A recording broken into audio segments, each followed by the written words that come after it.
11व्या 12व्या पासून ते 16व्या शतकापर्यंत ज्या महापुरुषांनी मांदियाळी उभी केली आहे ते सगळेच आपल्याला वंदनीय आहे. तरी सुद्धा त्यातली त्यात ज्यांचा अनुग्रह घेतला ते आपले मोक्ष गुरु असतात. ज्यांनी आपला देह घडवला ते वडील आपले आत्मगुरु असतात. ज्यांनी आपल्याला ज्ञान दिलं ते आपले विद्यागुरु असतात. ज्यांनी आपल्या कुळाचा कुलधर्म कुलाचार सांगितला ते आपले कुलगुरु असतात. गुरु, परमगुरु, परात्पर गुरु आणि परमेष्ठी गुरु अशी धर्मशास्त्राची व्यवस्था अध्यात्म वेदांताच्या संविधानात प्रतिपादन आचार्यांनी केलेली आहे. त्यामुळे भूमिका तुमच्या समोर मांडतोय. जरा तुम्हाला काही लोकांना जड जाणारं प्रकरण आहे, पण तुम्ही सगळे प्रवक्ते, विद्वान, प्रचारक, धर्मनीती न्यायानं वागणारे असल्यामुळं तुम्हाला हे सगळं प्रकरण झेपवेल, आवडेल वा या इलेक्ट्रॉनिक मीडियाच्या माध्यमातून एडिटिंग क्लिपा करून व्हायरल होऊन काही अभ्यासकांना त्याचा फायदा 100% झाल्याविना राहणार नाही अशी माझी विनम्र भावना आपल्या सगळ्यांच्या चरणावरती आहे. श्रोते हो, काय असतं, आपल्याला ज्यांनी अनुग्रह दिला त्या गुरूंना पवित्र मंगेश महाराज मानावच, पण त्याच्या समवेत एखादे सत्पुरुष आले तर त्याचा अवमान, त्याची अवहेलना, त्याची निंदा, त्याच्याबद्दल तिर्यक दृष्टी, अपमानित करणारं विधान आपल्याकडनं नसावं. म्हणजे बऱ्याच बुवा लोकांच्या बाबतीत महाराष्ट्रात असं होतं, ते त्यांची संस्था, त्यांचा बुवा आणि त्यांचा गुरु यांना सोडून अन्यांना मानण्याच्या विचारातच नाहीत. मला वाटतं हा व्यापक विचार होऊ शकत नाही. हा अज्ञानी, संकोचित, कफल्लक आणि अत्यंत दुरापास्त करणारा छोटा विचार आहे. मी एक दृष्टांत देतो. बेडकाला एखाद्या खड्ड्याच्या पाण्यात पोहत असताना असं वाटतं की हे सगळं जगत आणि पाण्याचं वलय यापेक्षा मोठं नसावं.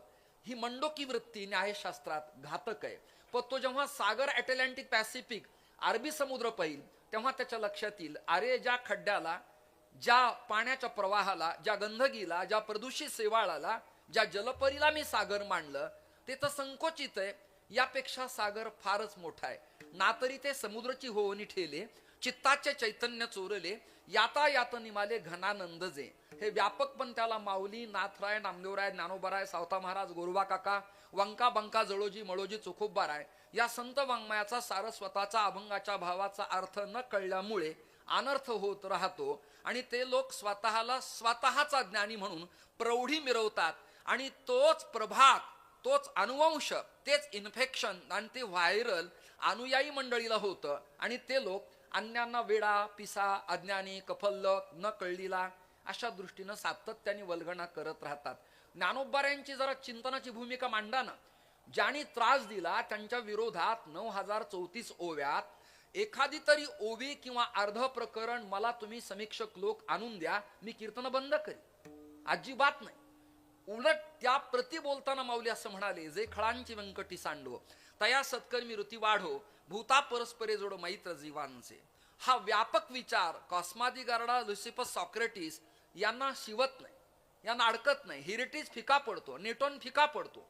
एवढा व्यापक विचार, उदात्त विचार, वैदिक विचार, भलं करणारा विचार, जनसामान्यांचं कल्याण करणारा विचार संत वाङ्मयाच्या लघुप्रस्थानत्रयाखेरीज अन्यत्र माझ्या समीक्षेत, अभ्यासात, गुरुदेवांच्या कृपेनं आतापर्यंत तुमच्या सगळ्यांच्या साक्षीने मी सांगतो, मला अनुभवायला मिळालेला नाही. म्हणून मी फडकरी असू देत, संस्थेचा असू देत, माझी असू देत, आजी असू देत, नवीन गायक असू देत, जुना असू देत, टाळकरी असू देत, जनसामान्य एखादा बुवा असू देत, काकडा आरती करणारी स्त्री असू देत, किंवा एखादं लांबभूत असणारं लेकरू असू देत, आदरणीय अक्रूर महाराज रिस्पेक्टिव्हपणानं मी त्याच्या पाठवून हात फिरवतो आणि त्याला जवळ घेतो. त्याचं कारण आहे, धर्माचार्य, मठाधिपती आणि बुवा आणि विप्रांच्या आळस प्रवृत्तीमुळं आणि संकोचित वृत्तीमुळं दीन दुबळे, अनाथ, अपंग, वंचित हा जो वर्ग आहे तो आपल्यापासून आजही दुरावलेला आहे, आजही लांब आहे. तो त्यांचा दोष नाही.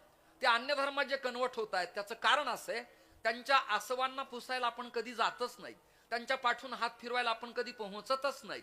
गीता आहे, हा परिच्छेद आहे, हा अन्वय आहे, हे ज्ञानोबार आहेत, हे तुकोबबार आहेत, हे नाथ आहेत, हे पसायदान आहे, ही मागणी आहे, ही प्रार्थना आहे, हे आपले देव आहेत, हा गंध प्रकार आहे, हे जाणव आहे, ही शिंडी आहे, ही माळ आहे, हा बुक्का आहे, हे ऊर्ध्व पुंड्र आहे.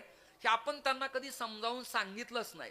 त्यामुळे अक्कलकुवा, नंदुरबार, गुजरात, पालघर या भागातले हिंदू धर्मातनं अन्य धर्मात कन्वर्ट होणाऱ्या लोकांचा खेद आणि दुःख हे की तुमचे धर्माचार्य, तुमचे बुवा, तुमचे साधू, तुमचे विप्र, तुमचे शंकराचार्य, तुमचे धर्माचार्य, तुमचे मंडलेश्वर आमच्या जनसामान्यांच्या पर्यंत येत नाहीत. आमच्या संसारात लागणारं तेल, तिखट, मीठ, छत्र, अन्न, दान इत्यादी सगळ्या सुखसुविधा हे पुरवतात. आमच्या दुःखात ते धावतात, सुखातही येतात.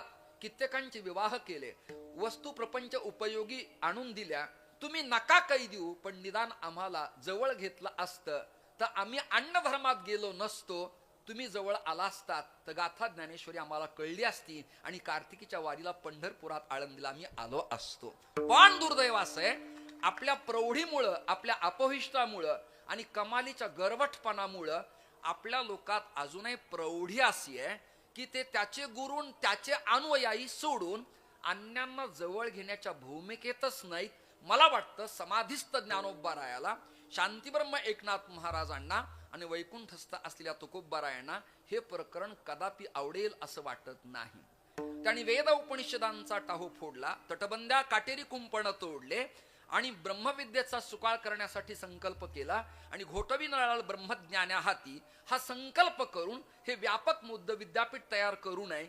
आजही आपल्यात वर्ण, जाती, संप्रदाय, पंथ, बुवा, अनुग्रह हा भेद असेल तर मला वाटतं एकच काय, करोडो वाऱ्या आणि लाखो प्रमाण पाठ असले तरी याला धर्माचं प्रमाण कळालं असेल असं मला तुमच्या सगळ्यांच्या कृपेने वाटत नाही. कदाचित माझी बुद्धी संकोचित असू शकते, कदाचित माझं प्रतिपादन ठोकळं असू शकतं, कदाचित माझे कानं हलके असू शकतात, कदाचित माझी नजर जरा बाधित असावी, परंतु माझे जे आतापर्यंतचे 48 म्हणजे 48 वर्षाचे अनुभव आहेत त्यात प्रदीर्घता मला हीच दिसते की ते त्याचं संस्थान, त्याचा बुवा आणि त्याचे अनुयायी सोडून जनसामान्यांच्या पाठवून गालाला हात लावून जरा नजरेने हाळतील तर लोक आपले होतील, लोक आपल्यात येतील. अन्य पंथ वाढलेत, त्या पंथांना नाव ठेवण्यात मजा नाही, त्याचे अनुयायी वेली एज्युकेटेड पोरं पुरी व्हायला लागलेत आणि आपल्यात जो वर्ग आहे तोच आहे, त्याची वाढ होत नाही. त्यामुळं अक्रूर महाराज तुमची सगळ्यांची, मध्यम वयस्करांची, युवकांची, नवीन पिढीची ही आवश्यकता आहे की कीर्तन, चिंतन, प्रवचन, तत्वज्ञान, पारायण, गंध, माळा, जप, जाप्य, होम, हवन, पारायण अनुष्ठान कराच. पण या लोकांचं प्रबोधन होण्यासाठी कॉलेजला, इन्स्टिट्यूटला, शाळेला सगळीकडे जाऊन लोककल्याण व्हावं याकरता सकल संतांचं वाङ्मय तिथपर्यंत पोहोचावं अशी भावना आहे. आत्ताच श्री गुरु चैतन्य महाराजांच्या मठात रामगिरी बाबांच्या शेजारी ढोक महाराजांच्या आत्ताजवळ एवढ्यात आत्ता एक युवा कीर्तनकारांच्या संबंधानं मार्गदर्शनपर शिबिर झालं आणि आपले उच्चतंत्र शिक्षण मंत्री आदरणीय दादा भुसे आले होते, तिथे मी पण होतो. आणि आत्ता इथनं लगेच उठायचं आपल्याला आणि श्री लबडे महाराजांच्या निवासस्थानी त्या संबंधानं चर्चा करायची. जुन्यांना फार अट्टहास नाही करायचा. एक वाक्य बोलतो, तुम्ही कदाचित टाळ्या वाजवाल. जुन्यांचा कर्मठपणा आणि नव्यांचा ताठरपणा शिथिल झाला तर महाराष्ट्र शिवराज्य होईल आणि आपला भारत रामराज्य होईल. त्यामुळे सगळ्यांना जवळ घ्या. एखादा अज्ञानी असेल तर पाया पडताना एखादा ग्रामीण मनुष्य असतो, आपण तोंड बघून चल सरक, मला वेळ नाही असं म्हणतो आणि जरा डायरी आणलेला, गोल्डन हातात असलेला, पुण्या मुंबईचा, अरे कधी आलात तुम्ही, चहा घेतला का, हे सुद्धा वैमनस्य आहे. हे मला करता नाही आलं, माझी डेव्हलपमेंट नाही झाली. अक्रूर महाराज, मी माझा खेद मीडिया तंत्रासमोर व्यक्त करतो. मला मठ, दिंडी आणि संस्था या प्रकरणात डेव्हलपमेंट करता आली नाही. पण माझ्या जीवनात मी जी डेव्हलपमेंट केली आहे ती संत विचाराची केली, व्यापक मनाची केली, अंतःकरणापासून केली आणि सगळ्यांना जवळ घेतलंय. एखाद्या गायकाचा आकार चुकला तरी त्याला मंडपात माझ्या जीवनात कधी बोललो नाही, वा काय अफलातून गायलं असंच म्हणालो. वादकाची लग्गी आघाव एक मात्रेनं पुढं सरकली तर त्याला मी तेवढ्याच मात्रेपुरतं काय छान वाजवलं एवढंच म्हणतो आणि खोलीत गेल्यावर सांगतो, अरे आघात तुझा तीव्र गतीनं झाला, सम थोडी लांब होती, तू कालातच आघात केलास, हे सांगता आलं पाहिजे. आता बुवांना लव काय चाटी काय हे काही लोकांना कळतच नाही. लव म्हणजे प्रेम असतं एवढंच आपल्याला माहिती आहे.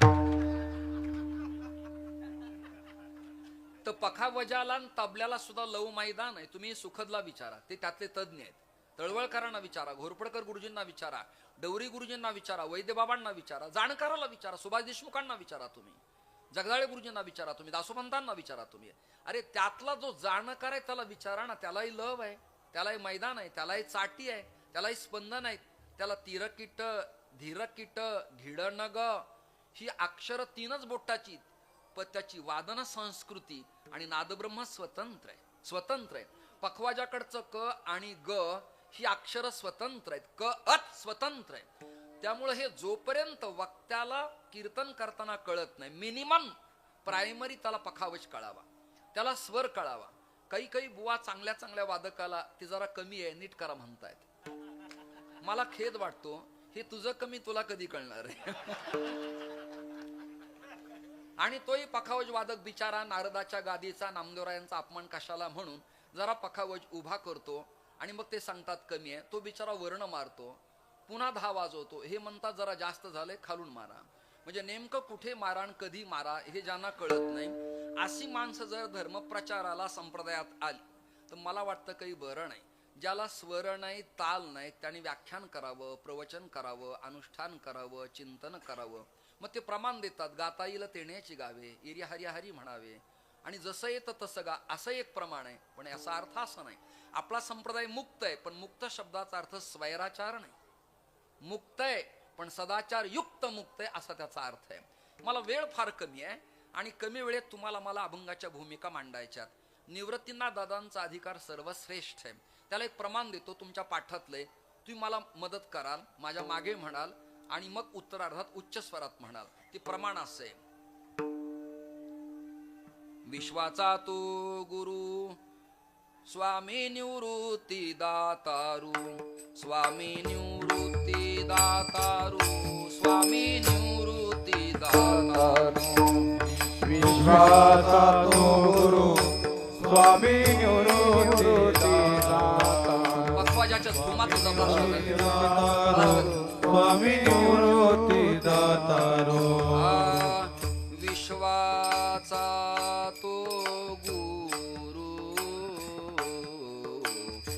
स्वामी निवृत्ती दातारू, स्वामी निवृत्ती दातारू,